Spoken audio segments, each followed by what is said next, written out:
The TWA Flight Center, also known as the Trans World Flight Center, is an airport terminal and hotel complex at New York City's John F. Kennedy International Airport.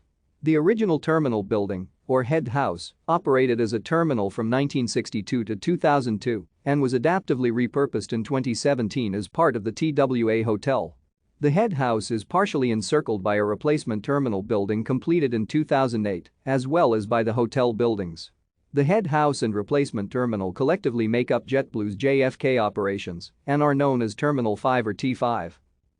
The TWA Flight Center was designed for Trans World Airlines by Eero Saarinen and Associates and was erected between 1959 and 1962.